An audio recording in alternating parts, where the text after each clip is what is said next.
Life Management Science Labs would like to acknowledge that we live and produce this podcast on the traditional lands of the Wurundjeri people. We'd also like to acknowledge the traditional owners of the lands of our listeners and our international colleagues.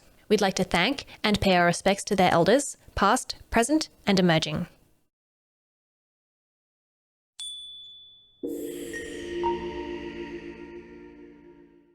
Hi everyone, and welcome to Room by Room, the Home Organisation Science Insights podcast, produced by LMSL, the Life Management Science Labs. We are champions of life management science, providing structured insights informed by science and inspired by practice on key aspects of conscious living. Each week we bring you scientific and practical insights on each element, with expert knowledge from professionals in the field. I'm your host, Gabriella Joustra, coming to you from Naarm, Melbourne, Australia. Let's get started. Hi everyone, and welcome back to the show. Today we're going to be talking about how to upcycle your home and reduce the burden on natural resources. Today we're going to be talking to Alexandra Hull, who is an architectural designer and the managing director of Back to Front Exterior Design Consultancy. Hi, thanks for joining me on the show. Hello. Hi, nice to meet you. Yeah, good to meet you. Before we get going and learning more about upcycling the home, we'd like to get to know you a little bit better. So do you mind introducing yourself? Sure. Hello, I'm Alexandra Hull from Back to Front Exterior Design Consultancy. And we are a specialist design practice here in the UK. And we specialise in refurbishing and remodelling ugly buildings into beautiful family homes. And that involves both internal rejigging to make the layouts work better for people, but also, and really our kind of core specialism is making houses look beautiful on the outside. Great. I certainly find there's a lot of really ugly buildings here in Melbourne, particularly, the ones that have been built in, say, the last 20 to 30 years. Yeah. Yeah. So we have plenty of those here. Our work will never be done. Yeah. And they'll keep building them, unfortunately, and you'll have to keep redesigning them. Yeah, our work will never be done. We are having more of those sort of houses being built every day. So, my life's work will continue. I mean, I guess you'll never lose your job. Absolutely. Absolutely. Yeah. Great. So we're going to do a section that we call Have You Met Alexandra? That's where we get to know you a bit better through some of your favorite things. Okay. So our first question is, what's your favorite book? So there's going to be a bit of a theme to my answers here. My favourite book at the moment is Daring Greatly by Brené Brown. Mm-hmm. What's that about? So it's about shame and vulnerability, but it's been a bit of a life-changing book for me. It's been a really interesting read, and I recommend everybody should pick it up and have a read. It just changes how you look at the world and how you talk to people and how you interact with people. It's been really huge for me, and it's been a really great experience. Interesting. I think that quite a few people have recommended Brené Brown, so I should have a look at it, because then I'll know what everyone's talking about and why everyone's talking about it. Yeah, well, she did her famous TED Talk like 12 years ago or something, and then she's gone on to written about 1 million books. And I just think she's got it right on, and there's a lot we can learn. So, learning emotional intelligence, I think, is something that we could all benefit from. Definitely. And have you seen a movie recently that you enjoyed? Yeah, I came to this really late, but I discovered Deadpool, which I just thought was the funniest thing ever. So, yeah. I mean, you're lucky, because I guess you get 2 movies instead of just one. Yeah. No, we really enjoyed it. And I really like the humor in that. So it's maybe quite immature of me, but I really enjoyed it. I think that we need lots of different types of entertainment. We need silly things, we need fun things, but we also need things to learn from. And, having a bit of both is, I think, healthy. Yeah, we'll go with that. Mm-hmm. Could let your inner child out. Exactly. Or inner teenager, I feel like, with Deadpool. Yeah, definitely not appropriate for children. Mm-hmm. And do you listen to any podcasts? I do. And I have to just say, all credit to you for doing a podcast, because we've also been trying to do a podcast ourselves here to talk about remodeling houses, and it's quite hard going. It's a lot of work, so fair play to you. But no, again, it's Brene Brown's podcast. She's got two. There's one called Unlocking Us, which is kind of very much about, your own personal journey. But she's also got one called Daring Greatly. No, hang on. No, Dare to Lead. And it's all about daring leadership within organizations and about how we can inspire teams to get the best out of people. And she talks a lot about diversity and inclusion as well, which I find really interesting. Great. And I think listening to a podcast sounds easier than reading the book. So maybe I'll do that. Yeah, definitely Unlocking Us is a good place to start. And the Dare to Lead podcast is really good as well. So definitely recommend. I'll have a look. And do you have a role model? Yeah, I mean, I guess Brene Brown is probably, my friends all joke, but literally I just quote her at the moment. I'm going through a phase, let's put it that way, but I'm really, really interested. I just think it's really fascinating, and it's been quite a journey for me. So yeah, I would say Brene Brown is a great role model. Okay, great. I'm loving the theme here. And has she created a course that has inspired you, or is there something else that has inspired you? There is another course actually that is actually the first course of its type here in the UK. So it's a really exciting opportunity, and it's run by a place called the Embark Estate, which is based here I'm down in the West Country in the UK, and it's based in Devon near Dartmoor. And they are running the first national rewilding certification program. And it's actually, I think it's already started. And my husband is enrolling on that, and we're going to be going through that course together. So, and it's going to be meeting some of the kind of the leaders and the flagship schemes here in the UK about rewilding and creating biodiversity and habitats for nature. So that's a really exciting opportunity. Just quickly, what is rewilding? Okay, so, the term is quite controversial in itself, but we'll go with rewilding because it's one most people kind of identify with. But essentially, it's taking depleted habitats that have either, from a variety of environments, from generally speaking, it would be applied to agricultural land, but it can be your garden, it can be all sorts of spaces, but it's basically returning spaces back to nature. So allowing nature to rewild itself and to increase biodiversity. But it's kind of a slightly tricky one because at what point in the millennia previously are you attempting to wild to?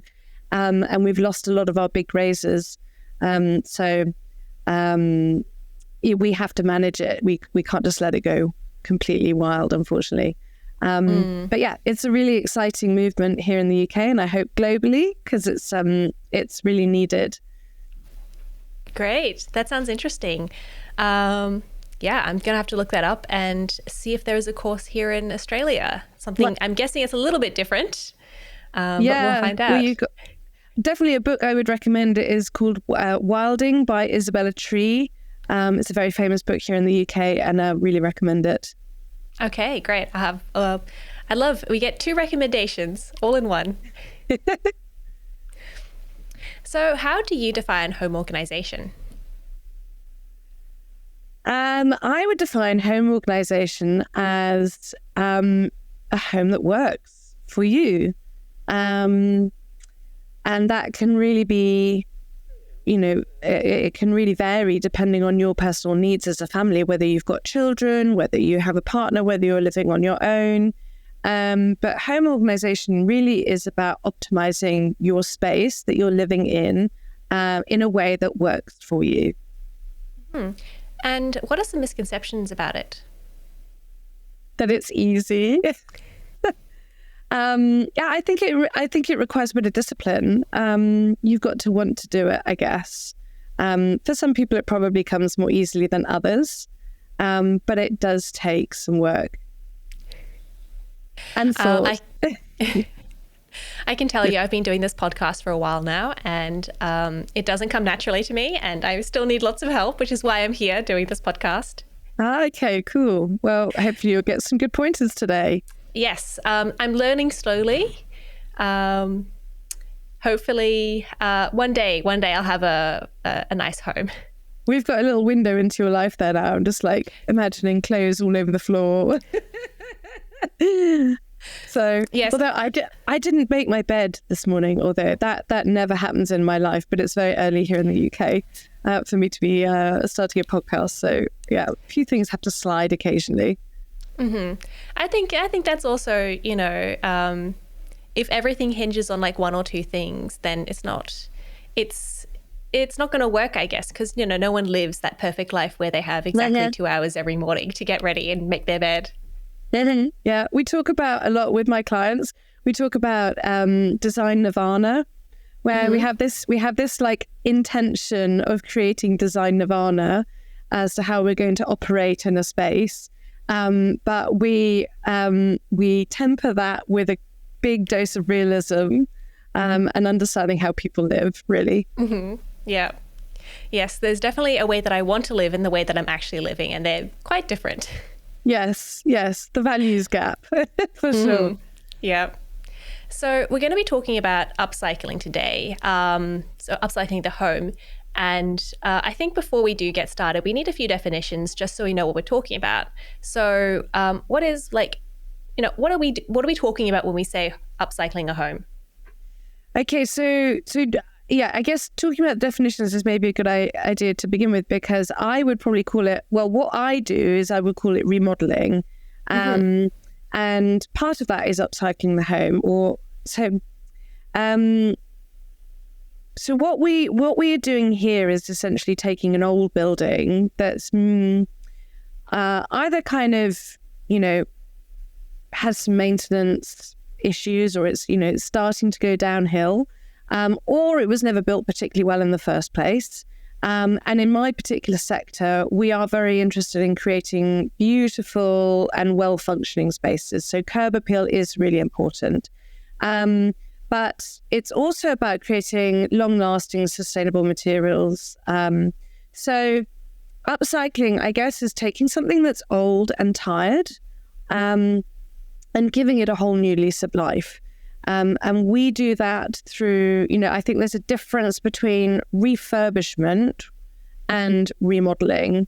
Refurbishment is much more taking what you've got and renovating it. And what we do with remodeling is a little bit more deep surgery. So that you're giving that house, another life for another 100 years is kind of what we're aiming for. That house can then go on without needing, a full facelift again. Okay. So refurbishment and renovation are sort of like taking the existing home and just repairing a few things, making sure everything's working okay. Whereas remodeling is changing it to actually suit you better, maybe changing out the kitchen, making the house bigger, that type of thing. Yeah. So we knock a few walls down inside to often when we're looking. So when we're looking at a house, often when we're looking at the outside and we think it's not looking very attractive on the outside, it's maybe dated, or it's looking very tired, it's poorly maintained, or it was just designed to be plain ugly from the get-go. Often when you then go inside, you'll find that the layout also doesn't work for modern lifestyle requirements. So you might have like very conventional kind of kitchen and separate dining room. You might have a series of small rooms. You might have dark corridors. There can be all sorts of things that houses can be suffering from. Often they can be badly extended as well. So what we do is we come along and we look at the whole house holistically, and we try to address all of the elements that are not functioning. And that will often involve knocking some walls down. It might involve doing some sensitive extensions where necessary to unlock a space, and also looking on the outside and changing some materials, taking things that have come to the end of their serviceable life and replacing those with new ones. But, if we're going to do that, we try to do that in an attractive way, rather than just replacing like for like. Yeah, because often buildings are built, by maybe a construction company, a development company who more looking for, I guess, getting it done Profit. cheaply. Looking for profit. Yeah. Mm-hmm. And not really thinking about, I guess, how long it's going to last or if people are actually going to like it in the long term. Yeah. And I guess everyone's tastes differ as well. What, your neighbor likes might not be what you like. Yeah. Yeah. I mean, look, beauty is definitely in the eye of the beholder. But, just talking about, developers building houses, perhaps not thinking about the end user. They're running a business and they're there to provide a commodity, without straying into kind of getting political. But, we here at Back to Front are very proud to set our stall out differently. Clients come to us very specifically wanting something with some design integrity and wanting something that's going to be beautiful. And so, for clients, we don't tend to get the kind of inquiries and the projects brought to us of people who just want an extension or, they just want to refit their kitchen and they're doing it on a really tight budget. And budget is a huge factor. It always is. But what clients are coming to us for is they're looking for something that isn't just functional. They're looking for something that's going to, improve their lives in another way. And I'll go into a little bit more about that in a bit.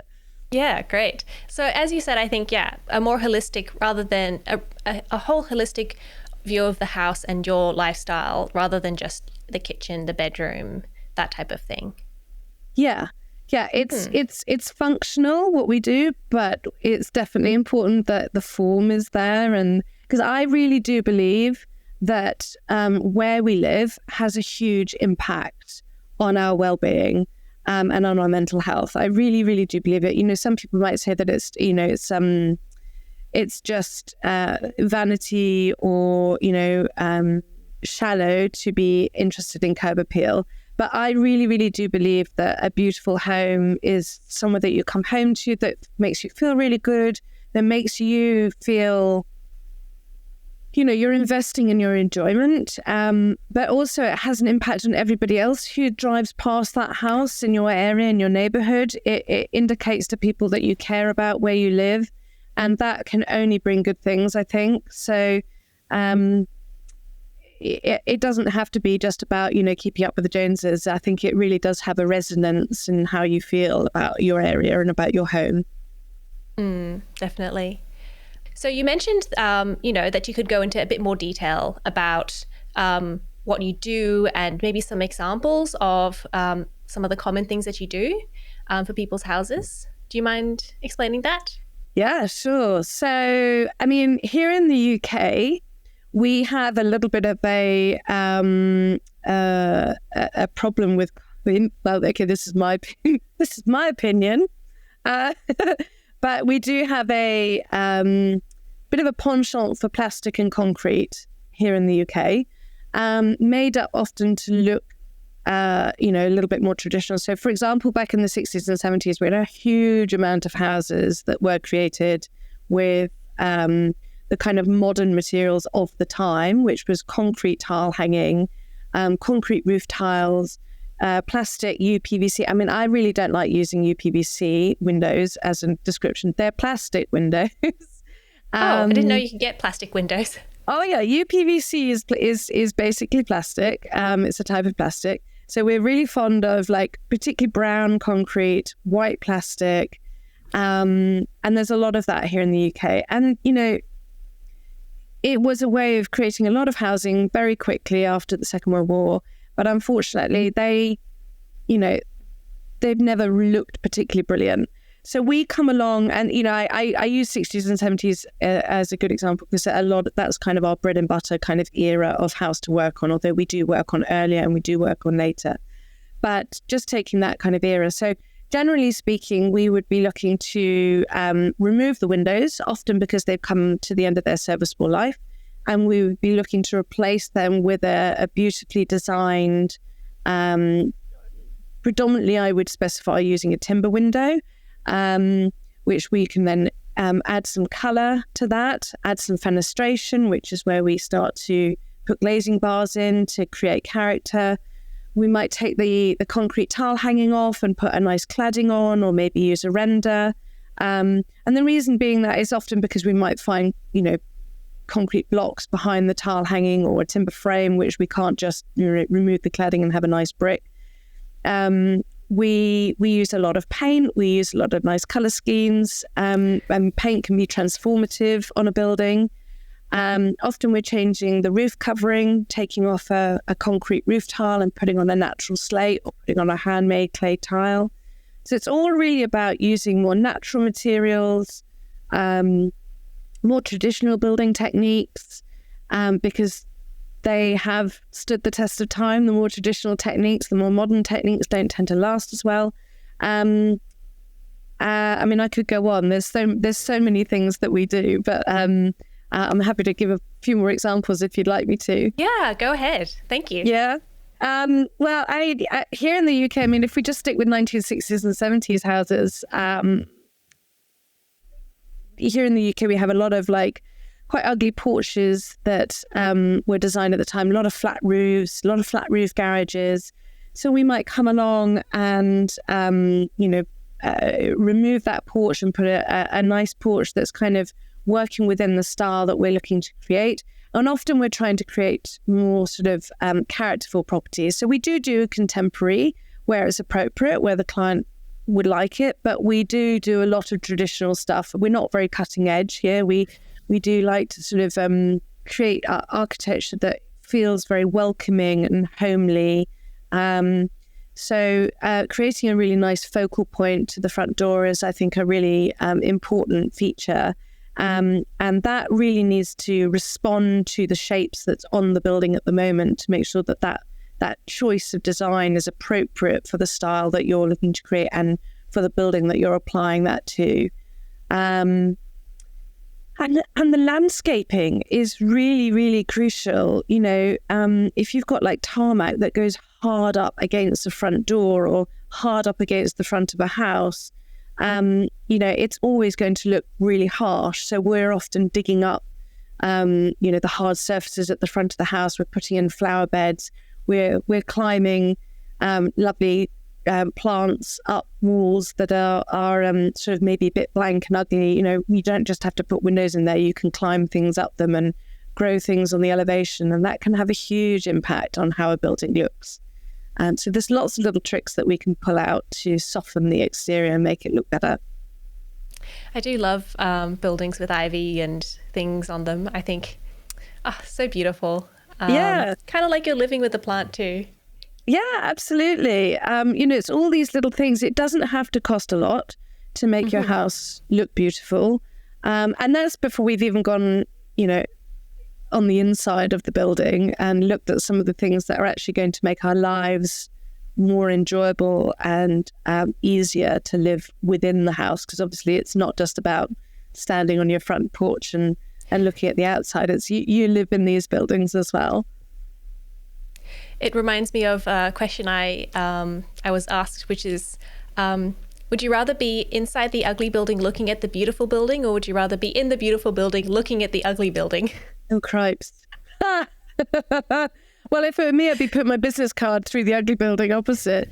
Although I would say, actually, I lived in a road of 15 identical houses, and we were a semi-detached property, so we had a neighbour next door that was attached to ours, and we remodeled our house and we made it look great on the outside, and we changed the windows and did all the things I've just been talking about.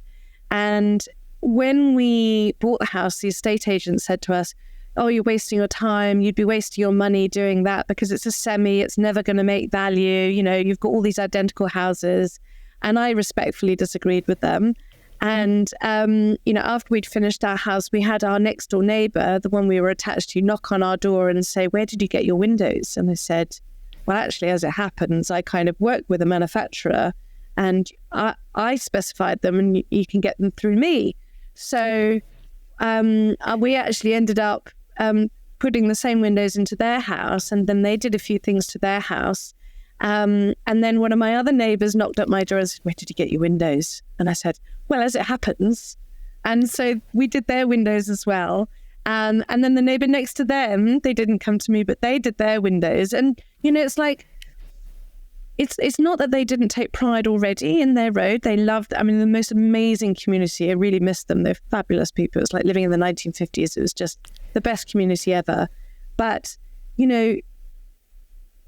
when you show love for a building, the people who are around you can't help but be unconsciously or consciously influenced and affected by that.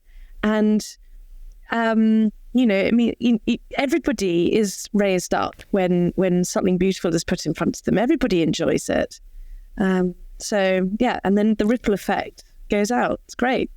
Great. And then the whole street ended up being beautiful and everyone sold their houses for much more money. Don't talk about money. Money's important, but this is about more than just the commercial aspect. This is about this is about well-being and pride and community. Yeah, actually, I do agree with that. I do dislike it sometimes when people are very focused on how much a house is valued at, because a house is for people to live in. It's not 100%. The value is, I think, secondary. Yeah.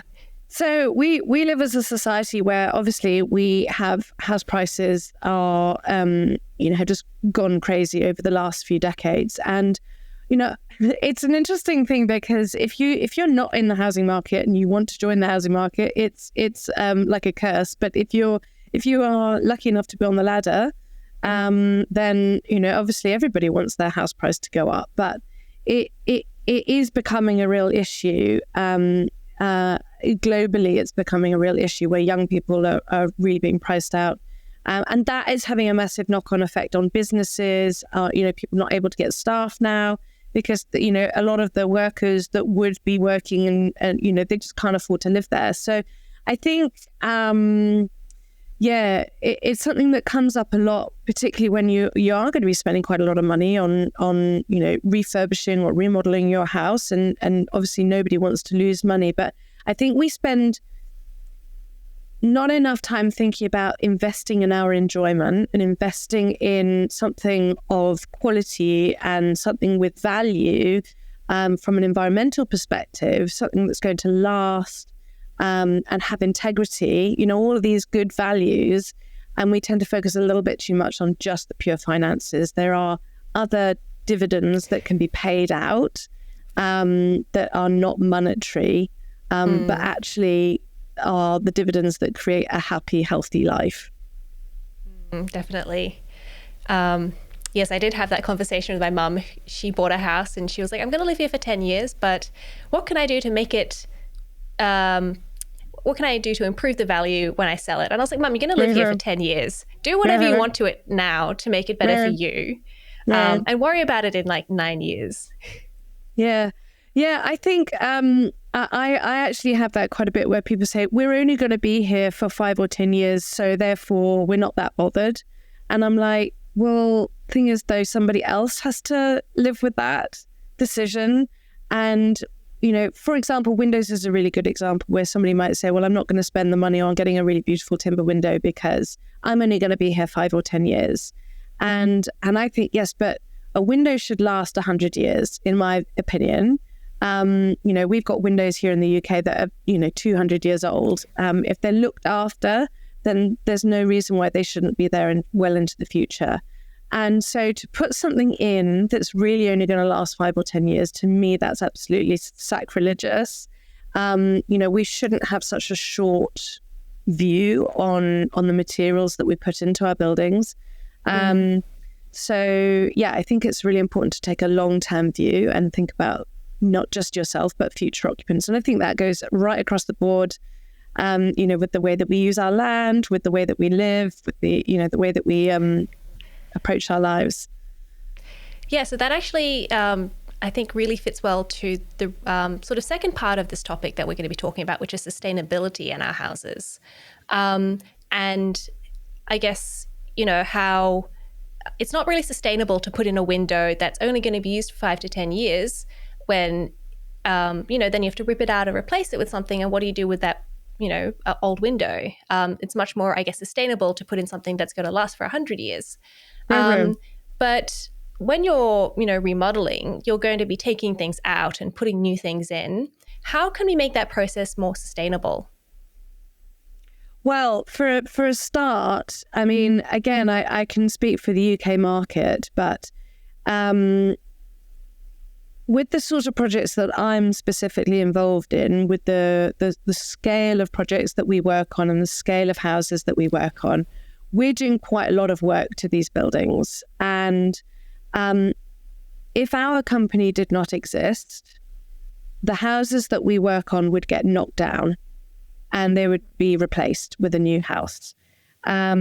It's a lot easier to build a new house. It's less complicated for the builder.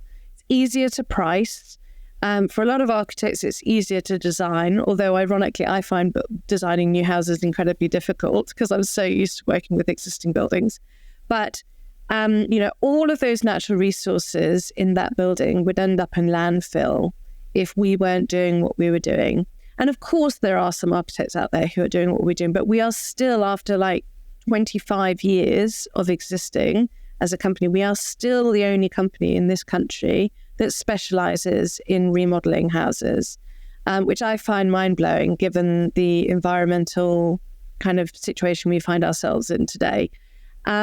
So a lot of the products and materials that we're taking off a building have come to the end of their serviceable life. There are some exceptions to that. For example, we may find a concrete roof tile. It may have another 5 or 10 years in it, and we are maybe taking it off a little bit earlier than it would have been. But you have to kind of weigh up the pros and cons.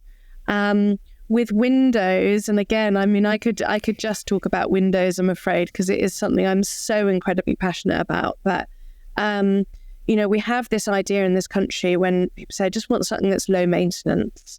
And so they put a plastic UPVC window into their building. And yes, it's no maintenance.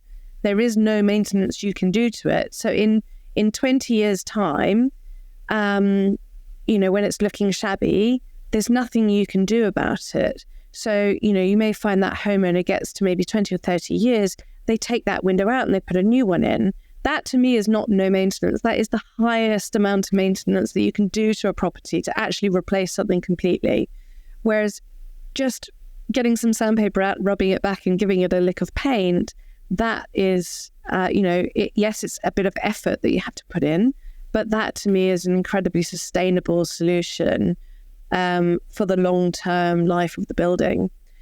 So we're always using timber where possible instead of UPVC. We use a lot of soffits and fascias here in the UK. We use timber so that can be redecorated and maintained. Just remind me of the question because I've lost my train of thought slightly. How is remodeling the home more sustainable than rebuilding? And how can you reduce the burden on our natural resources through remodeling? Yeah. Okay. So just going back to the idea of these buildings going to landfill, there's just the very bone structure of the building has got value. It's structurally, as long as it's in sound condition. You've got all the walls and all the bone structure there. So what we're doing is sort of taking all the good bits that we can keep and, essentially just recovering the outside, rejigging the internal arrangements and refurbishing the internal arrangements. We're often putting in, new electrics and plumbing because those items have come to the end of their serviceable lifetime. So, all of that kind of core structural material, instead of that ending up in landfill, we're reusing all of that bone structure and essentially creating a new building on the bones of the old. So once we've finished a project that we would work on, essentially you've got a new house, new roof, new wall coverings, new windows and doors, new insulation, bringing it up to modern regs. floor coverings, kitchens, bathrooms, electrics, plumbing. We're completely creating a new building on the bones of the old. And whilst we are still using a lot of materials in doing that, we are repurposing everything that's got value. And that is, always going to be more sustainable than just knocking all of that down, putting all of that in the bin and building a new house. It's more work, but it's better in the long run. Mm-hmm. And I guess in there as well, you could, maybe make some choices to make it more sustainable. I think you said, natural wood, natural stone, which I guess would be more biodegradable than plastic. Yeah, I mean, there's obviously, the world is full of imperfect choices. If we're using a natural slate, that's going to have to be quarried. It's come out of the ground. It has to be transported. It has to be machined. So there's always going to be some form of processing and environmental impact to that. But I would argue that is still better than using something that's gone through, a concrete process, which concrete is obviously, it's not a very sustainable building product. It's a very practical one. It's very inexpensive. But often actually when we've done some cost differences, yes, using a natural slate is more expensive, but it's not exponentially more expensive than you might think. So it's always worth exploring those kind of options. But it will last, twice the lifespan. So, if we're thinking beyond our personal experience in a building, beyond our lifetime in a building, and we're thinking about the long term, I guess it does come down to, oh gosh, I don't want to say this, but I'm going to say it. I guess it comes down to your values. What's most important to you? Is it just your personal experience in a building, or are you thinking about the greater good and the greater environmental impact of what you're doing? So yeah, but it is an imperfect, decision-making process. There are always going to be consequences and impacts of every material that we put into a building. So it's just trying to tread as lightly as we can and to reduce that carbon impact as much as we can. And so remodeling in this way, there are definitely some benefits in terms of environmental impact and also in terms of our enjoyment of the home and, the lifespan of the home. But are there any other benefits to remodeling that maybe we haven't discussed yet? Well, we talk very much on the outside, which is kind of my area of specialty. I mean, I touched on your kind of mental health and well-being, but I will just step inside the house for a moment because, when we talk about remodeling, we are also talking about knocking some walls down and changing the layouts of spaces. And I do think in this day and age that your house does have to kind of work a little bit harder than perhaps once it did when, we've all got such really busy lives. And so, the more your house can be designed and set up in such a way that it facilitates ease of organization and ease of lifestyle within the home. And we're not talking about just, like we talked about design nirvana before we started talking, this ideal of everything flowing and functioning really beautifully. But we're just talking about like really simple things like having enough storage, thinking about when your kids come home from school about, them just dumping and shedding all of their bags and shoes by the front door and, and not putting everything away and having easily accessible storage right there on, at that point of access so that, the kids can be trained to kind of, do certain things to make your life easier. There are some real subtlety design aspects that we can integrate into these designs that make them work a lot better for us. And I think wherever that's possible and wherever you've got a designer who kind of can understand some of those dynamics going on within your home, I think that's really beneficial. And I guess that's going to change per household, per family, per individual. Because if you don't have kids, you don't necessarily need as much storage space at the front door, maybe. For sure. Yeah. I mean, yes, I think, obviously it depends on what sort of size house we're talking about. Like, a 1-bedroom flat's going to be different to, say, a 3-bedroom home. But let's just say a 3-bedroom, 4-bedroom, 5-bedroom house. From there upwards, those houses can house children regardless of what age you're at, or, the occupants who are living there at the time. And I do think it's important to design for the people living there. But actually, I think a lot of the things that we encounter in life are fairly universal. And so I'm quite keen, and again, this goes back into sustainability as well, is I do quite favour not making a layout too bespoke to your personal quirks, and to think about who's coming after me and how this house can address commonality, common issues that will go right across the board for people. And storage, I would say, is regardless of whether you have kids or not, it's just stay with that example. I think it's always a really vital thing to have designed within a space, because you can have it looking all lovely and glossy and everything. But ultimately, if you don't design in some of these practical elements, whoever's living there is going to struggle.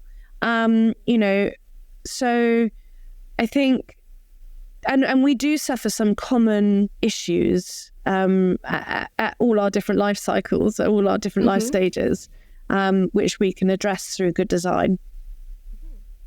What are some examples of that? Design nirvana here, providing we have the luxury of space. But I would say, and again, I tend to work more with families, generally speaking. But I would say having ancillary rooms to your kind of main kitchen dining sort of space, having a utility room, / boot room if you can get it, if you've got the space for it, having some kind of space where, you can do having some kind of space where you can do your washing, where you can hang up all of your, I kind of distinguish like between your posh coats and your rough coats, you know what I mean?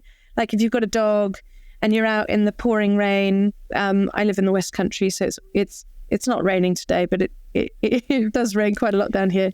Having somewhere where you can put your dirty boots, put your wet coat to dry, do your washing, hang things up without everybody, without it being in your main living space. If you have a space like that, if you have the luxury of enough space to allow something like that, it will transform your life.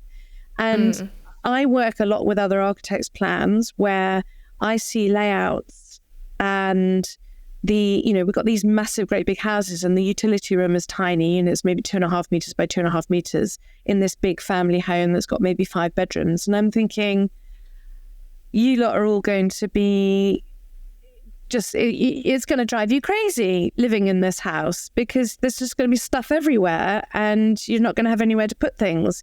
Look, I think the best layout should be one where all your dirty secrets have somewhere to live.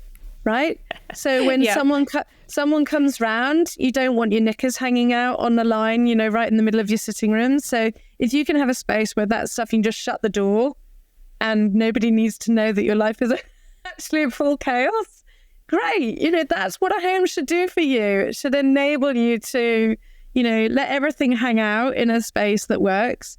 And you don't have to live on top of it all the time. But I understand that everyone's got the luxury, but that could be a cupboard. That could be a really well-designed cupboard. It doesn't have to be a whole room. And so we've sort of mentioned some of the benefits, but what are some of the challenges in remodeling the house and making it better? The biggest challenge, without a doubt, is budget. I get bought some really fantastic houses that are brilliant candidates for being remodeled. They've got loads and loads of potential. They could look fabulous. They could function really well. Often absolutely everything needs doing. There may be, so if we're dealing with something that's, 1960s, they're sort of 70 years old, sometimes 80 years old. They're coming up to the point where they need an overhaul. And there's lots that we could do to it to make it really brilliant, but the budget is not there. And I think, I don't know what it's like for you guys in Australia, but I'm going to assume that you have got the massive inflation over in Australia that we have here in the UK at the moment. Yes, definitely. Yeah. So, we have really seen just the prices of construction just gone through the absolute roof. And so we are being bought projects which have got fabulous potential, but the budget that's being declared, it wouldn't have been enough 10 years ago, and it's definitely not enough today. So, one of the biggest challenges for me is actually kind of educating and informing a client just how much things are costing in this day and age. It's not a particularly nice part of my job often, because sometimes it involves dream crushing a bit. And that can be really challenging, especially when as a designer, you could design something really fabulous for them and it's what they're asking you for, but you can't help them pay for it. So we have to take quite a long view where we will often design the master plan, what we're aiming for. And then we have to think about, well, how are we going to implement this over a period of time? And just one other thing I'd like to add to that, however, is that when I'm designing a house, I'm always approaching it as if this was my house and this was my pot of money, what would I do that would satisfy my needs, on a practical level and on an aesthetic level with the amount that I've got? So, I'm not just kind of going, oh, well, we could do this, we could do that. I'm very much thinking like, where do we need to optimize this money? And how is it best spent? And I think sometimes clients are asking me to do things to their house, which I think, well, actually, that's not really necessary, and we can achieve the intention there without necessarily, applying all of these design features. So doing it in a slightly more intelligent way. Intelligent's not the right word, but you know what I mean. Yes. A considered way. Yeah, interesting. And I guess I don't own a home, unfortunately, but if I bought a home and I wanted to start remodeling it, I wouldn't have a clue how much it cost. And so I'd probably be in the same situation, coming to you saying, I have $1,000. Can you remodel my entire house? Do you have any tips on how much you do need, estimating? Obviously every house is different. Every house needs a different budget, but where would you start with that? Yeah, that's a really good question. And, it's a really difficult one to answer, because there are people out there who are able to achieve an awful lot to their properties in a quite cost-effective way. And there are people out there who spend spectacular amounts of money on their buildings. We sort of fall somewhere in the middle. We're definitely not just, doing kind of budget renos on our buildings. But equally, we don't deal with the sort of, the uber rich, the sort of real kind of like what we call mech mansions over here. These kind of real dripping buildings. But I think, where do you start getting a handle on cost? I mean, you could read about it in magazines and so forth, but I would caution you against that, because having been featured in many, many magazines, in my experience, like when I approach my clients about being involved in a publication, and we are in the media a lot, they don't want their friends picking up the magazine and reading how much they spent on their house. So most people do lie about how much things cost when you read about it in the media. We have Grand Designs here in the UK. I think you've got Grand Designs Australia, and they do some really great projects on there. Yep, I've watched a lot of that with my parents. Yeah. And I think Grand Designs Australia is probably Grand Designs is a bit better than most. But even then, I think people will only tell you what they are comfortable sharing. So I think working with an architect at an early stage, where they do some costings for you, that is really based on experience. It's not based on like doing you a bill of quantities, because, you know, before we've designed anything for you yet, or even once we have designed anything, there are so many things that fall through the cracks when you're looking at a costing. You know, really simple things like how much is your builder going to charge you for admin or health and safety compliance, or, you know, how many skips do you need? How many plug sockets are you going to have in your new kitchen? It's incredibly difficult to accurately cost. So really, I would say it's better to lean on experience and talk to a variety of different people and just listen to their experience. Normally, I would say, I would say in every case, I've never yet met a client who had the right budget assigned to their wish list. And that doesn't matter whether you got 100 grand or you got £1 million.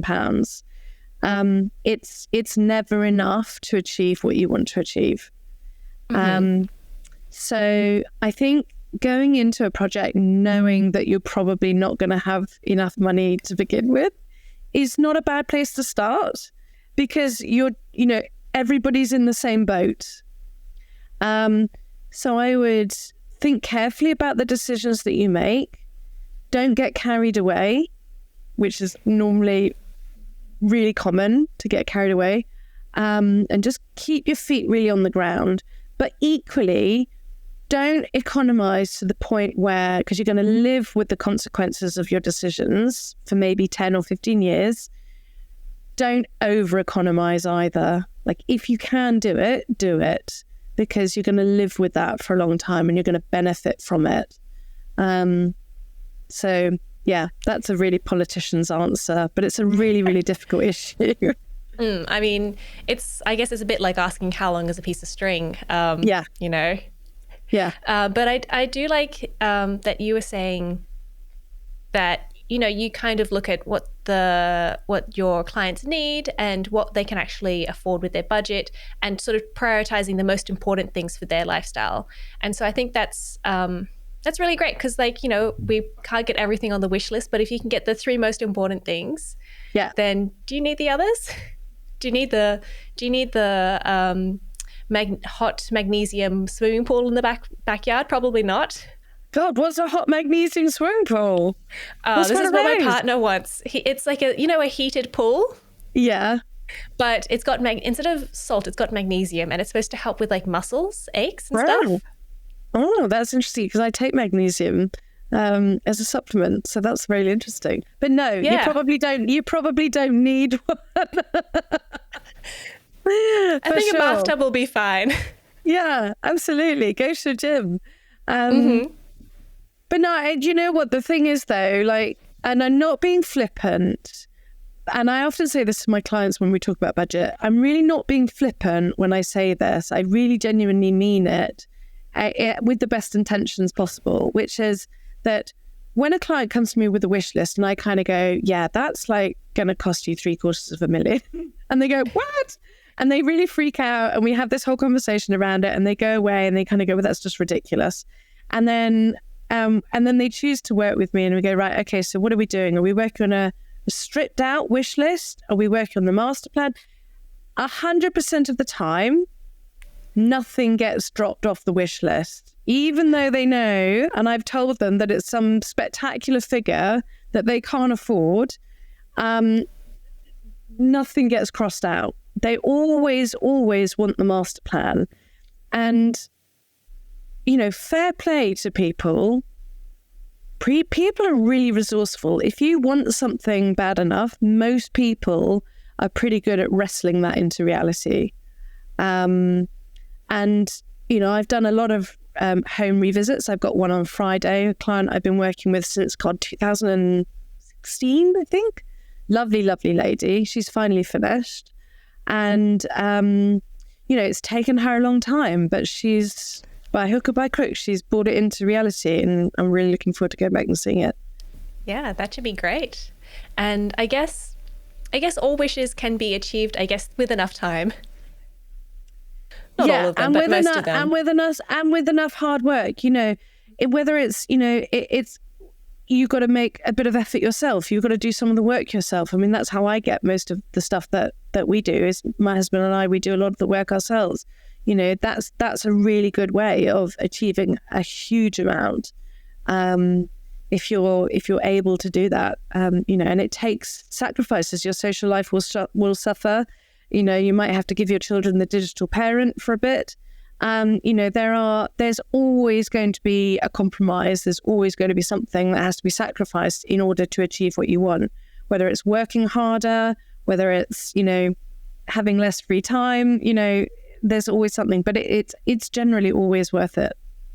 So we're going to do a section a little bit different from what we usually do. So usually we talk about habits that we can implement in our lives, but today we're going to be talking about tools and techniques. So what is a tool or technique that you use when remodeling a home to get the best outcome for your client? So for sure, I love to talk, but I always have to remind myself that we have two of these and one of these, and listening and asking good questions is really important. And so I definitely like to ask my clients lots of in-depth questions about how they like to live.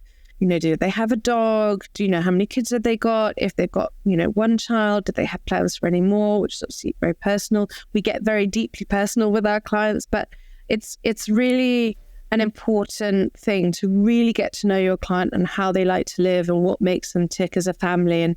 And also what are the things that they like about the house that they're in at the moment? What motivated them to buy it in the first place? And then what are the things that are just driving them nuts? The other thing that we really like to understand is when we're working with partners is, where do you agree and where do you disagree? Because we often get one partner's got a priority in a given area and another partner's got a priority in another area. So we like to understand where the disconnects are and where the harmony is, so that we can make sure that we don't disrupt the harmony, but we address the disconnects. And that, I think, can really be applied to yourself in the same way. So to look within yourself, if you're not got an architect asking you questions, or you're not a designer, providing a service to somebody else, when you're talking to maybe your spouse, or you're thinking about these things on your own, what is the long-term goal that you want to get out of this? And what are the things that are driving you nuts at the moment what are the things that are driving you nuts at the moment that really need to be addressed at the absolute forefront of your project? And what are the things that perhaps can take a bit of a back burner and take a bit longer to address? Okay. And are there any challenges with that technique? Yeah, we end up being marriage counselors most of the time. But I say that really genuinely, but it's a really lovely part of my job. I often say, my mum used to say this all the time because we're a family business, that good design is 90% psychology and 10% actual design work.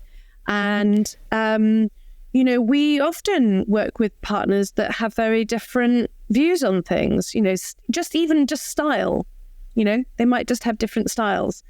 And so it's making sure that everybody has got enough space, everybody feels validated, everybody feels heard, and how we thread through those relationships to create as much harmony within the home as possible. I mean, ultimately, that's what we all want, is harmony.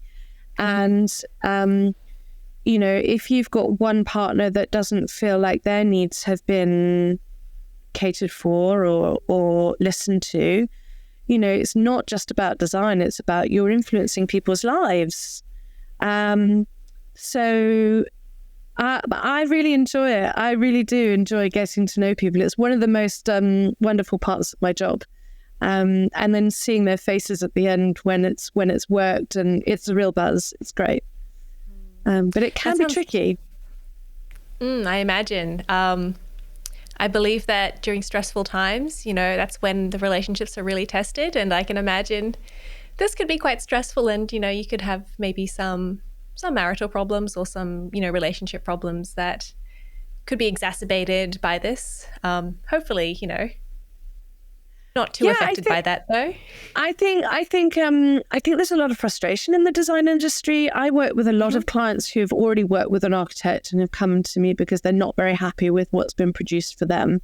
And so in a way, that's quite a helpful place for me to start, because we can be quite granular and quite specific about what it is that's not hit the nail on the head. But sometimes it's hard to wrap words around something. Something's not quite right, but it's difficult to identify what it is. So it's quite helpful to have somebody like me come in and who can kind of pinpoint and help people to be more specific about what their needs are and what's not working.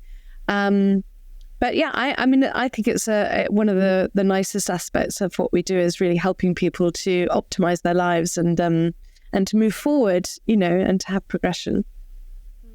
Yeah, definitely. So our next section is the open mic, and that's where you get to talk about something that you're passionate about, and it doesn't have to be related to our topic today. What did you have in mind for that? Well, about 2 years ago, my husband and I upped sticks and moved to the West Country, and we bought some land down here, which we have intentions to do a rewilding project to. So I don't know if rewilding is a concept that you guys are familiar with in Australia, but there's quite a big movement here in the UK to return land back to nature, basically. Although the concept of rewilding is quite controversial, or the name of it is quite controversial, because what is wild and how do we define it? Because humans have been influencing the environment and the landscapes around us for millennia, and we are very much part of this ecosystem. But the idea is to try and take depleted landscapes and to enhance the habitat as much as you can to create greater biodiversity. And so we don't have a huge property. We've got like 11 acres, which by Australian terms is probably quite small, but we're thrilled with it. I live in Melbourne. It's a city. We don't have much space at all. Yeah. 11 acres sounds like a lot of land to me. Well, it seemed like a lot of land to us, actually, when we first bought this. And because we came from just a kind of a regular, we lived in the country, but sort of kind of near to urbanization. And so when we first moved here, we're like, oh my God, there's so much land. It's amazing. But actually now we've been here, we're like, we do not have enough. So we're like eyeing up our neighbors' properties, kind of keeping an eye out for anything that we can grab. But no, we're very lucky where we are, because this land that we have has not been farmed for 30 years, but we are surrounded by farmland. And, when people look at the British countryside, they think it looks very beautiful and bucolic and, English pastoral. But actually, we are really living in a very depleted landscape. When we just see all of these fields of green grass, they are essentially green deserts. There's a lot of overgrazing that takes place. There's very little habitat.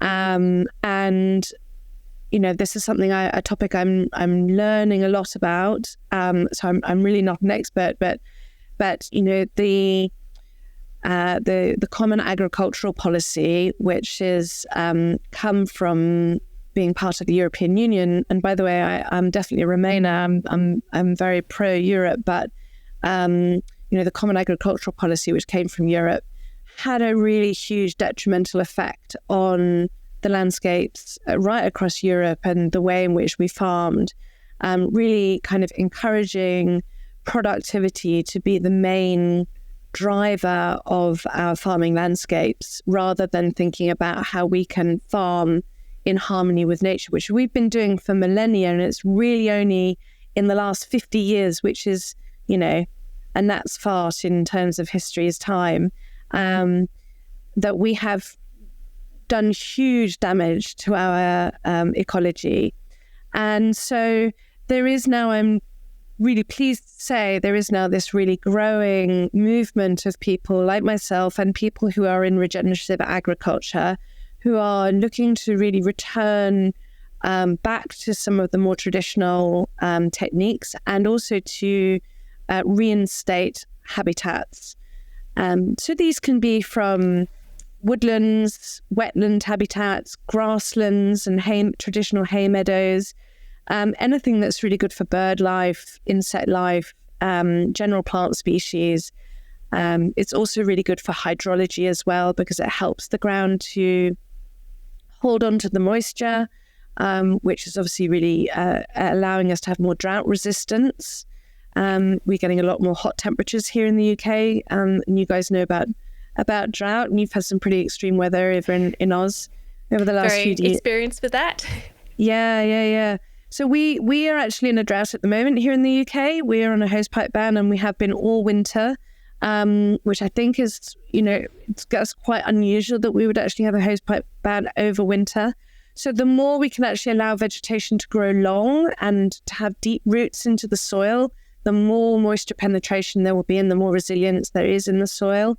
And soil health is a huge thing as well, which we're really starting to finally get some greater understanding about how important soil health is.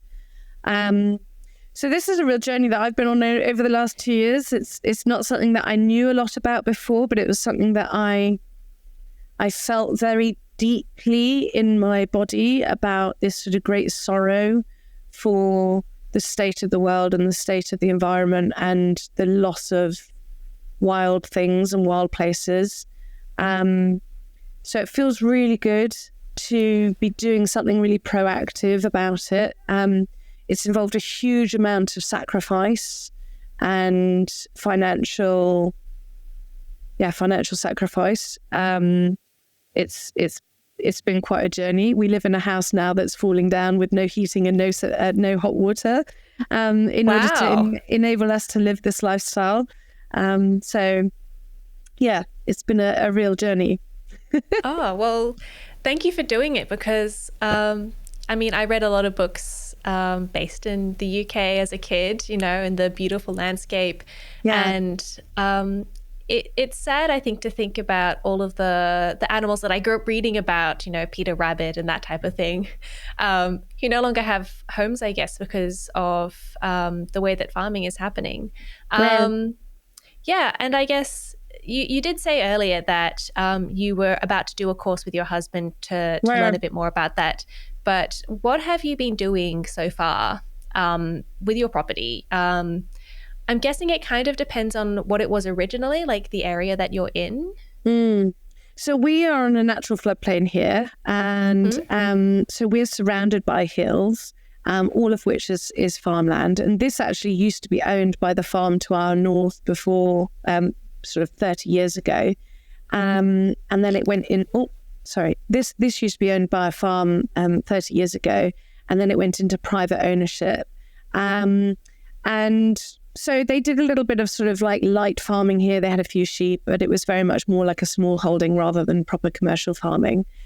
So we did have a head start in the sense that the land that we have here has not had sort of pesticides and fertilizers used on the ground. And fertilizers are really can be very damaging to, well, pesticides as well, but they can be very damaging to the soil health.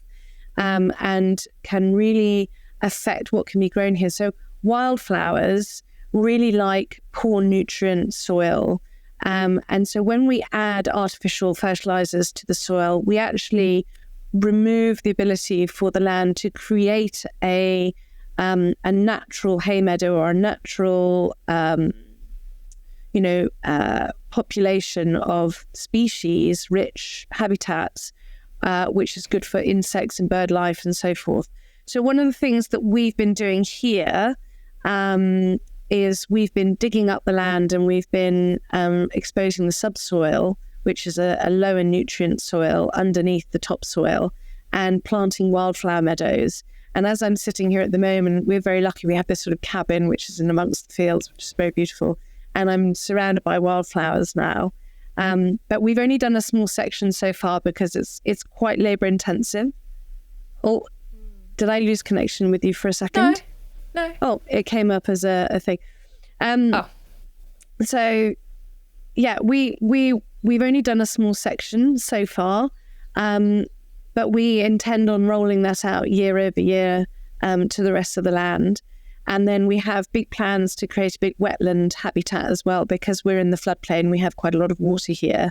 So we're going to tap into that water source and create wetland sources, which is just alive with life if you do it right. That sounds amazing. I'd love to see some photos, if you have photos, of the wildflowers, and maybe we'll get an update one day about how you're going with the wetlands as well. Yeah. Well, the downside, I mean, people always think, gosh, you know, how kind of shishi, or, you know, that I'm very privileged. And I am very privileged to live this life. But we have bought a house that basically is falling down and is a complete basket case. So in order to be able to afford this lifestyle, we've had to really sacrifice having a safe home, and our home floods quite significantly as well. Oh, wow. So, yeah, there's definitely, but it doesn't have to be like that. You know, for those of your listeners out there, you know, if you've just got a small green space, I would say, wherever possible, if you can put water in your space, and we're not talking a magnesium swimming pool, we're talking like a little tiny pond, and put some oxygenating plants in it. And you will be amazed just when you put just a little bit of water in your green space, and it could be on a balcony, it can be just a little courtyard garden, how much nature that will bring in to a very small space. And there's loads you can do. You don't need to have 11 acres. I'd be a little bit worried having the water in the space about mosquitoes. I mean, they are part of nature, but they're not the part of nature that I want near me. Yeah, I mean, I share your pain there. I'm not a fan of a mosquito either, but I think definitely give it a go if it becomes a problem. I think mosquitoes do like to harvest in certain areas, but if you can get some running water in your, if you can get some kind of pump or something to give you some running water, I think that would help to reduce your mosquito tendency. Okay. We get them here as well, but not quite to the same degree that you guys do in the summer. I think that we did have a bit of a mosquito problem in summer, where the government was issuing make sure you check, anywhere that you could catch water and make sure you get rid of it, because there are mosquitoes. It's a bit of a problem right now. Is that right? Disease. Yeah. Really? And I think, and don't quote me on this, but I believe I've heard that with, everything heating up, some of the diseases that are in mosquitoes in tropical areas are starting to move out. Yeah. So Australia being quite hot, sort of perfect for malaria. And that type of thing. And so we want to control, I guess, mosquitoes as much as possible. Yeah. Allow them to thrive where they should, but maybe not near us where they can spread disease. Yeah. I mean, I'm a big fan of insects, which I never thought I would ever say that sentence, because I've definitely been enlightened, I would say, over the years. It's been a really gradual process of becoming much more environmentally minded, but I got to be honest, what's the point of a mosquito? I mean, there's lots of other insects out there. Can we just scrap those ones? That sounds terrible. Yeah, but I'm saying that now because I'm a bit itchy myself at the moment, because I got bitten at the weekend, so I'm like, they can definitely go. Yeah, just the ones we like. That's not a good that's mentality to have with animals. But maybe just as I say, not as I do. Yeah. Well, thank you so much for talking to me today. I've learned a lot. Surprisingly, I learned about rewilding, which I wasn't expecting. So thank you for that. And yeah, learned a lot about houses and not just rebuilding and remodeling for value, but also, I guess, for value for ourselves and for the people who are going to come after us. So thank you for that. And if people want to find out more about you and your business, where can they find you? Oh, cripes. This is when I get my my socials wrong, isn't it? So you can find us on our website, which is www.backtofrontexteriordesign.com. And we've actually just launched our new website, which Claire, my assistant, has been working incredibly hard on over the last few months. So that's all looking very beautiful. And we have a contact page on there if you want to talk to us about your project. And check us out on Instagram as well. We are at Back to Front Consultancy, where we put lots of kind of developments of projects that we're working on. And in fact, if you want to see the wildflowers, we have a couple of posts on there about the wildflower meadow, and you can see the little cabin where I'm talking to you from today on there as well. And also keep your ear out. We are launching a podcast. I can't tell you exactly when, but it will be called Back to Front Inside Out. And we're going to be talking about all of these kind of things on there about, if you're looking to buy a house, what kind of things you should be checking out. We'll be talking about the UK planning system on there, things to budget for. It's going to be an evolving landscape. But yeah, it should be a nice thing to check out. Great. Thank you. So if you liked this conversation and you want more of it, we'll have to head over to your podcast. Hope so. We need to get it out there. But yeah, we're working on it. Great. And we'll put all of those links onto our show notes so people can find them. And if the podcast is out when this comes out, we'll make sure the link is on there as well. Thank you. So thank you for joining me today. Well, no, thank you very much. This has been a lovely conversation. Thank you. You've been listening to Room by Room, produced by the Home Organisation Science Labs, a division of LMSL, the Life Management Science Labs. More episodes like this from across 10 life management perspectives can be found by searching LMSL on Apple Podcasts, Google Podcasts, Spotify, and YouTube, and any other podcasting apps available on your smart devices. If you enjoyed this episode, please consider rating, sharing, and subscribing to our channel, as it helps other people to find it so we can grow and continue to bring you quality resources. More of our work can be found on our website, ho.lmsl.net, where you can join our movement. I'm Gabriella Joustra, and thanks for tuning in.